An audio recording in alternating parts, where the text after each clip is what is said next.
Beverly has what a lot of hoarders have, and that's a problem with excessive acquisition. In layman's terms, she's a shopaholic. I think Beverly's behavior is driven by her depression, and I don't think it's been treated for a very long time appropriately. Until she gets her depression under control, I don't think she's going to be motivated enough to get those items out of her house.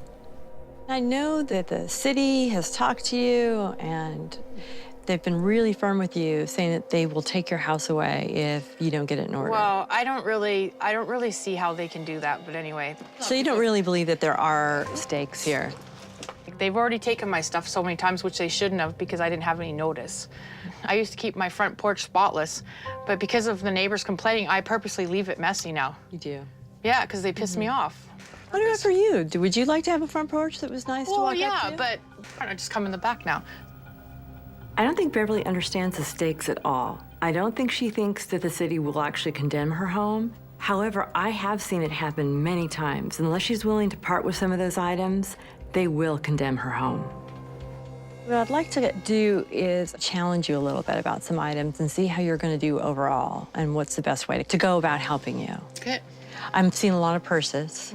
Oh, yeah, I like purses and bags, yeah. Okay, how about this green purse? How much do you love this, 0 to 10? A 9. Love it a 9. In this purse or bag?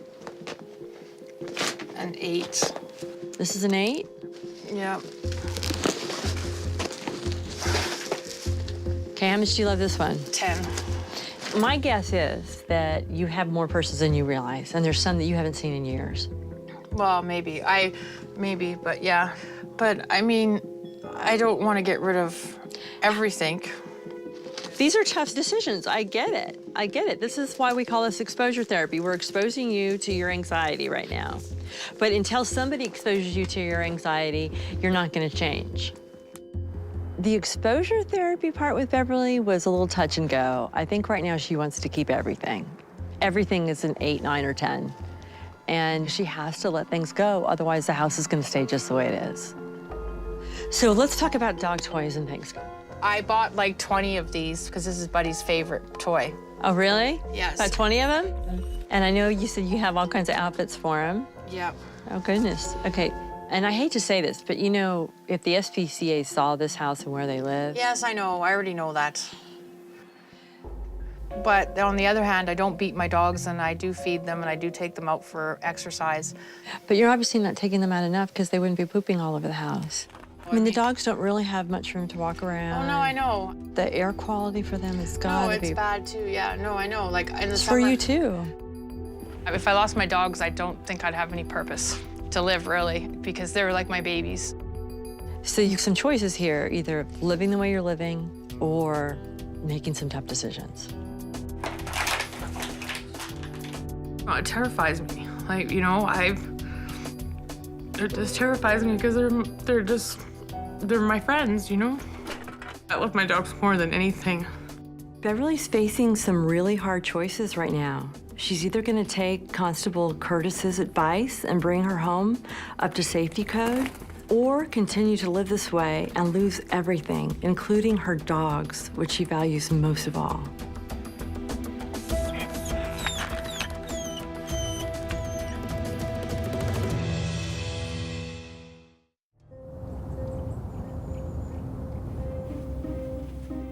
After months of denial, Beverly has finally accepted the fact that she may lose her house and pets if she doesn't make drastic changes. She has no other choice but to participate in a massive clean-out of her home. This is her last chance at this. If this doesn't work, like, no one in our family is willing to help again. Like, this is it. Professional organizer Stacey Walker is overseeing the clean-up along with a crew of haulers. And Constable Horner has returned to help out as well. I'm very excited. There's 5 other police officers here with me, and we're going to tackle this house, and I'm hoping we're going to get a lot done. Okay, everybody, thank you for coming. Beverly is going to be making all the decisions today, but she has given us some rules that we can work with. Anything that looks like trash or is broken, then you can take it to the dumpster. But most of the stuff that's in the front room area, we'd like to take to this pod, and then we'll have a little bit of space for doing some sorting. All right, is everybody ready? Yeah! Oh my God. A lot to clean up. I don't even know where to start in there. What's that? There's a binder on the shelf that says things I want to buy. It's a big binder. We're finding a little bit of everything. It's surprising, and it's starting to smell in here. Okay, that fridge, I bought it, and that fridge never worked from day one, and I'm sorry, but I'm gonna try to clean it and return it because that was like $100, and I'm not gonna just throw it out. Oh, God. Yeah, no, can you smell it through My that? eyes are watering again. When I opened that fridge, it hit me hard. The smell went right through my mask and everything. It was bad. I don't think she could have returned that fridge. Do you get that the store won't take it back? But it should have worked. Well, yeah, but you're not going to be able to prove to them now that these guys will take it now in the dumpsters, or it has to go to equal. Just throw it. Okay. Dog poo, cat poo, rotten fruit. We got everything here. I wouldn't be surprised if there's something dead in here.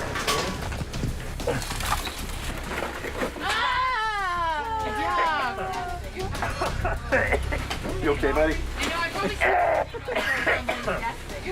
What is that? Something smell. I smell it too. That's like rotten egg. That's what that smell is. I stepped on something. It was an egg, I believe, but just the smell that came from it, it was awful.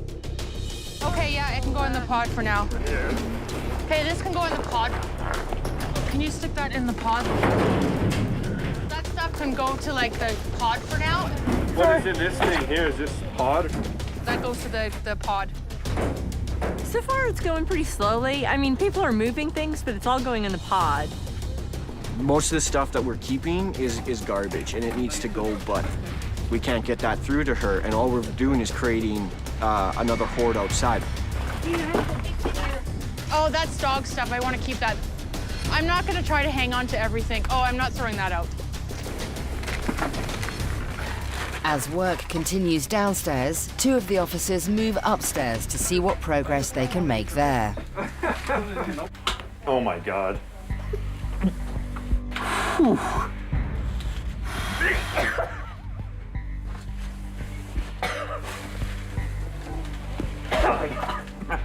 I am absolutely dumbfounded right now. I'm like blown away. It just shows the level of how ill she really is. I can't imagine anybody doing this to themselves. I honestly don't even think it's safe to be in this house. I really don't. Yeah, we're done. We're done. We're out of here. This house needs to be burned down, like demolished. Wow. I thought when they said they couldn't clean the upstairs, that was totally ridiculous. They had like suits on and masks, and that was completely ridiculous. I'm just gonna do it myself, so it's like no big deal.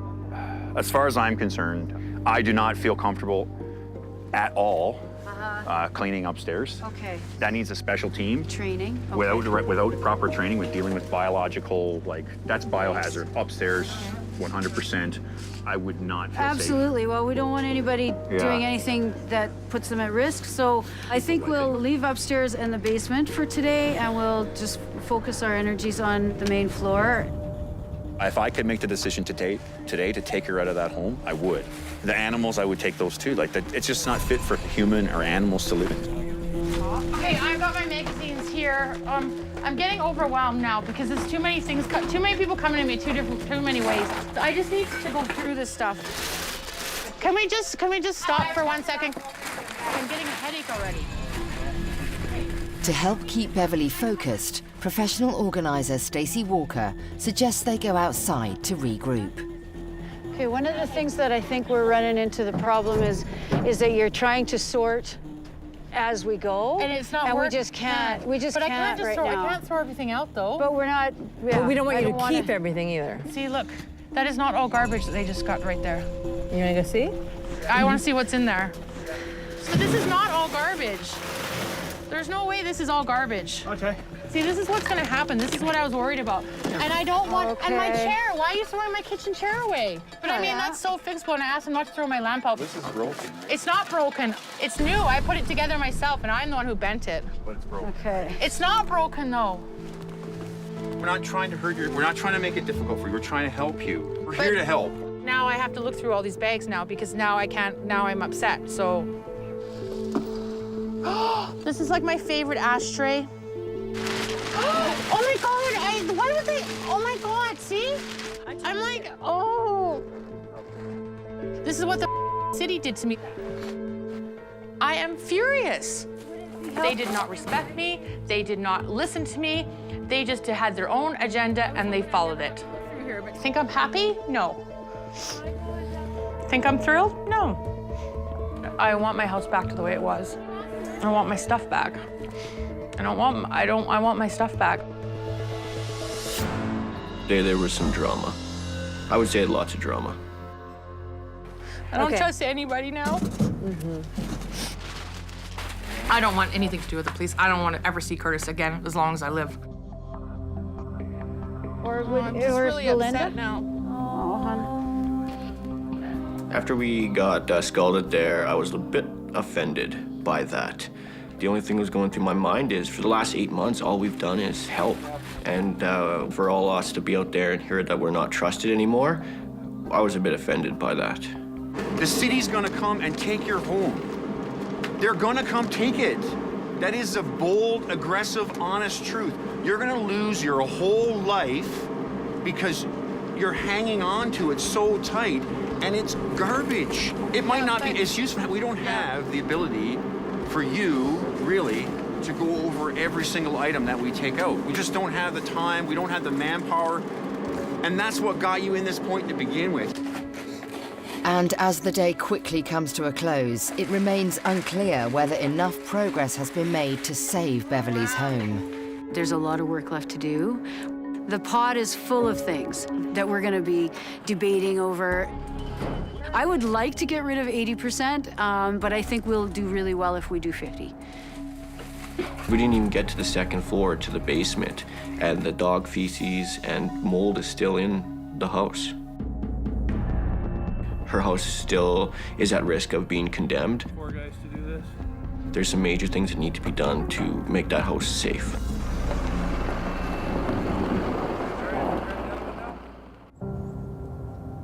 Beverly's clean-up day ended with very little success. Over the course of the next 6 weeks, she was left to her own devices, responsible for getting the house into a condition suitable for city standards. Today, Constable Curtis Horner has returned to see if her work will meet those guidelines. My expectations with the house is not that a miracle and it's going to be completely clean, but that it's going to be a safe environment for her to live in. That major things were addressed and that she can start to at least get ahead and on top of the clean. If I'm not happy with what I find in the house, then me and Beverly are going to be having a long talk. Oh, hi, Curtis. How are you? Come in. How are you doing? Good, how are you? Not too bad. Hey, guys. Oh, this looks a lot better. Oh, this is good. This is good. When I first walked in today, I thought that this was definitely what I kind of wanted to see done.